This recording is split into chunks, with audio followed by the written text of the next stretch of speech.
がここにいるうちの本物のスクールスポーツのために行こうぜベイビーバンこの国は気をつけて、現実になることがありますからね。Alright, so we're going to go ahead and continue the long-standing tradition of covering Japanese boxing here on True School Sports. True School Sports, the #1 home for Japanese boxing in America. From an American, arigatou gozaimasu. Thank you to everybody tuning in. And, ayete okada, nice to see everybody here. And the support is appreciated from all over the world. So thank you guys so much. But I want to talk about this fight right here because it happened like a month ago. I had it circled on my calendar. I never got a chance to make a video about it. Because I did a prospect review video about each of these fighters during my last visit to Japan back in December. You had Kyosuke Takami versus Toshiki Kawamitsu. Very just important fight for Japanese boxing. Light flyweights, Japanese light flyweight title on the line. I thought the styles going in were going to mesh very well because Takami is very much an athletic fighter, likes to bounce on his toes, sit down on his punches.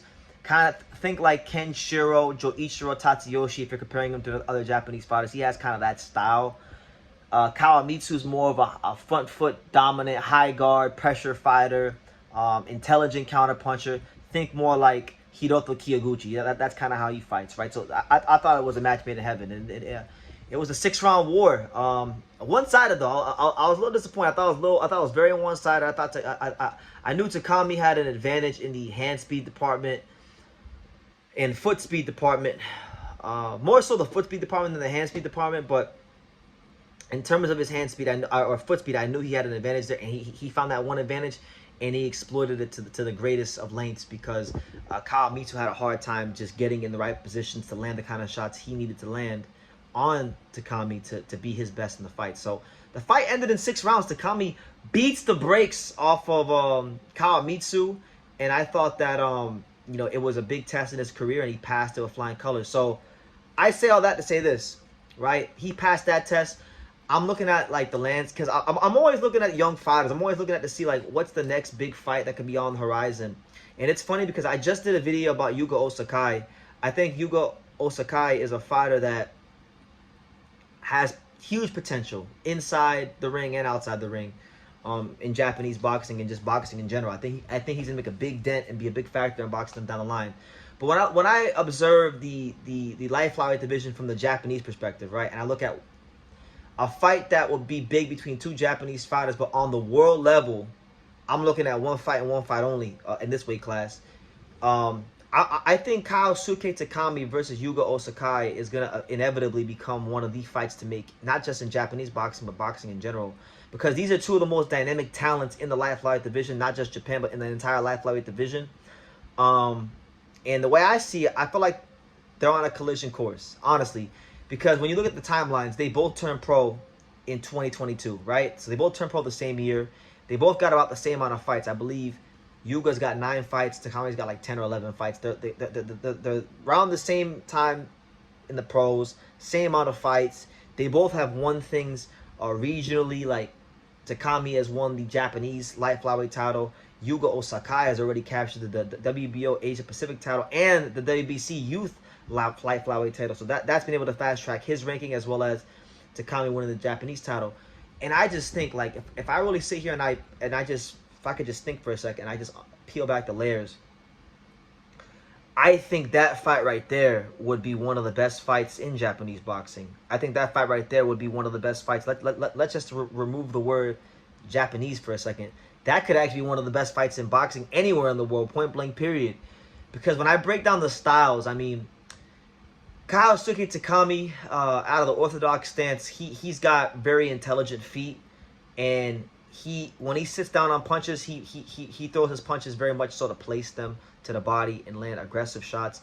He does show at times a little bit of Kenshiro in his style when he throws that laser guided straight right hand down the middle. He does show a little bit of Joichiro Tatsuyoshi when he throws combinations. I can see the comparisons between those fighters, even though I think he has a style that's unique to himself. He's not quite like those guys, but he's got bits and pieces of those fighters in his style, right? So I think about that side of the equation. And then I think of Yuga Ozaki. Yuga Ozaki likes to fight at angles. Very intelligent body puncher. like many Japanese fighters, a southpaw power puncher, but that's not all he is. I don't want to just limit to him to the label of being a southpaw power puncher. He can fight in angles, he can box, and he's only gonna mature as time goes on. So when I look at when I think about the kind of style matchup that would be, I think that could be a massive fight one day. And I think the best scenario for that to happen would be with them as champions in a unification scenario, because when you look at it right now, what's his name? Takami is currently the #1 ranked fighter for the WBA belt, so it's not out the realm of possibility he gets a title shot in the near future. I believe he's #4 in the, I can't remember if it was IBF or WBC, so you got him there. And then Yuga Ozaki, he's not in the top 5 yet, but he's top 50. He's ranked in the top 15 across all sanctioning bodies. And I think with from what I've seen and from what I've heard through the grapevine, and when I met him, you gotta remember, I met Yuga Ozaki at a top rank event, sitting next to Bob Arum, right? And I even told Bob that he needs to sign that kid because that kid's very good. But Yuga, I think, might be fighting on a big promotion very soon. Maybe he signs at Top Rank.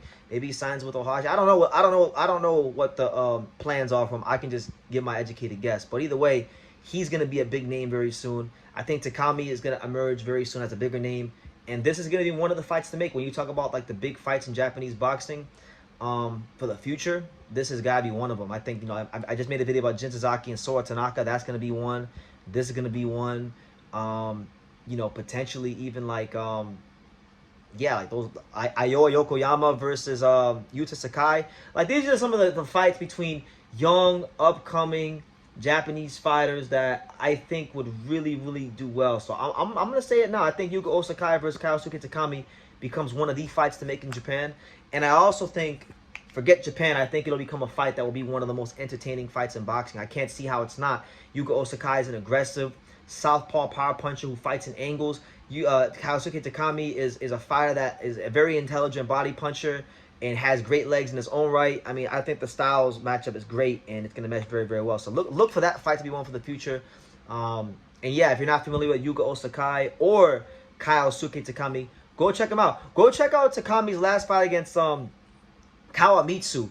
A fight that was, I thought going in was going to be pretty much like not a 50-50, but, close to it, and he just dominated him like easy, like it was nothing, like treated Kawamitsu like a piece of trash. And Kawamitsu's a good fighter. I've seen him fight. I studied him, so he's a good fighter. But Takami showed him that night he's on a different level, and he's on a level where he should be with the world level fighters. And Yuga Ozaki, I think, after a performance like that from Takami, he's got still a little more to prove to catch up, but I think he will in due time, and I think that's gonna be wind up being one of the matches for the future in boxing. So yeah, let me know what you guys think in the comments down below. Make sure you guys take the time to subscribe, and like I say in every single one of these videos, you can love me or you can hate me, but I'm just a kid from Daniel. So until next time, take care, guys.